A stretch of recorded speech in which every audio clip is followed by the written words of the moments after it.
গরমে আরাম দিতে এই মালাই কুলফি একবার বানিয়ে খেয়ে নিন, আপনার কাছে ভালো লাগবে। অনেক অসাধারণ টেস্টি, খুবই সহজে 2টি মাত্র উপকরণ দিয়ে বানানো যায় এই কুলফি মালাই আইসক্রিম। আসসালামু আলাইকুম everyone, welcome back to my channel. আজকে আপনাদের জন্য তৈরি করে দেখাবো খুব সহজে মালাই কুলফি বানানোর রেসিপি। আশা করি আপনাদের ভালো লাগবে। ভালো লাগলে চ্যানেলটি সাবস্ক্রাইব করে দিবেন, লাইক এবং শেয়ার করবেন ফ্রেন্ডস এবং ফ্যামিলির সাথে। আর ফেসবুক থেকে যারা দেখতেছেন তারা একটা ফলো দিয়ে দিবেন। আর খুবই মজাদার এই মালাই কুলফি খুবই সহজে বানানো যায় ঘরোয়া উপকরণ দিয়ে। তো প্রথমে আমি একটা প্যান দিয়ে দিচ্ছি 2 টেবিল চামচ চিনি দিয়ে একটা ক্যারামেল তৈরি করে নেব।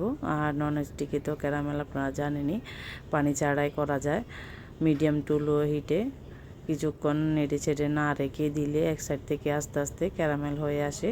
তো কালারটা কিছুটা লালচে হয়ে আসলে এবার এর মধ্যে দিয়ে দিব দুধ। আমি এখানে ব্যবহার করেছি 1/2 লিটার। তো সামান্য কিছুটা দুধ আমি রেখে দিচ্ছি, এটাতে আমি কর্নফ্লাওয়ার মিশাবো। তো আর বাকি দুধটা এরকম লেগে গেলে এটার ভয় পাওয়ার কিছু নেই। আপনার চুলার তাপটা অন করে রাখবেন, তাহলে আস্তে আস্তে এটা গলে যাবে গরমের হিটে। তো আমি দুধটা যেহেতু আগে জাল দিয়ে দিয়েছি, তো এখন এটাকে আমি আরও ঘন করার জন্য দিয়ে দিচ্ছি 1/3 কাপ গুঁড়া দুধ। আর দিয়ে দিচ্ছি 2 টেবিল চামচ চিনি স্বাদটা বাড়ানোর জন্য। তারপর এক সাইডে এটা চুলায় বসিয়ে দিয়ে এবার এক সাইডে আমি দিয়ে দিচ্ছি 1.5 টেবিল চামচ কর্নফ্লাওয়ার আর 1/4 কাপ লিকুইড দুধ দিয়ে, যেটা আমি আগে রেখেছিলাম এটাকে গুলে এক সাইডে রেখে দিচ্ছি। আর এদিক দিয়ে অপেক্ষা করতেছি, বলক ওঠার জন্য অপেক্ষা করতেছি। 2-3টা বলক উঠে আসুক, তাহলে দুধটা আরও কিছুটা ঘন হয়ে যাবে আর কুলফিটা খেতেও মজা লাগবে। এদিক দিয়ে আমি কর্নফ্লাওয়ারটা আরও একটু গুলে নিচ্ছি যাতে নিচ দিয়ে বসে না যায়। অনেক সময় কর্নফ্লাওয়ার আগের থেকে গুলে রাখলে এটা নিচ দিয়ে বসে যায়। তো এর ফাঁকে আমি অনবরত দুধটা নেড়ে ছেড়ে যাচ্ছি। আর এটাকে সাইড দিয়ে যে মালাইগুলো বসছে ওটাও আমি উঠিয়ে দিচ্ছি, সাথে খেতে ভালো লাগবে। তো এবার কিছুক্ষণ আমি জাল দিয়ে এরপর দিয়ে দিচ্ছি কর্নফ্লাওয়ারের মিশ্রণটি। এবার মিশ্রণটি দিয়ে আমি অনবরত নাড়তে যাচ্ছি, নাড়তে নাড়তে এটাকে আরও কিছুটা ঘনত্ব করে নিয়ে আসছি। তো এরপর দিয়ে দিচ্ছি 2 টেবিল চামচের মতো কাঠবাদাম কুচি। আপনারা যে কোনো বাদাম দিতে পারেন, তাহলে খেতে আরও অসাধারণ লাগে। তো এবার আরও কিছুক্ষণ জাল দিয়ে আমি চুলাটা অফ করে দিচ্ছি। এবার আমি একটা মোল্ড নিয়েছি, বাজারে যে কোনো মোল্ড পাওয়া যায়, আপনারা যে কোনো মোল্ডটা ব্যবহার করতে পারবেন।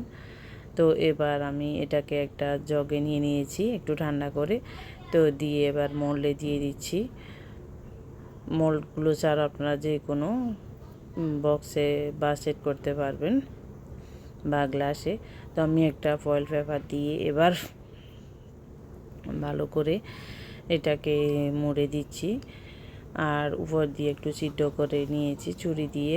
আর এটার সাথে যে ডাকনাগুলো থাকে আমি ওটা ব্যবহার করছি না, আমি আইসক্রিমের যে ডাটাগুলো ওটা ব্যবহার করতেছি।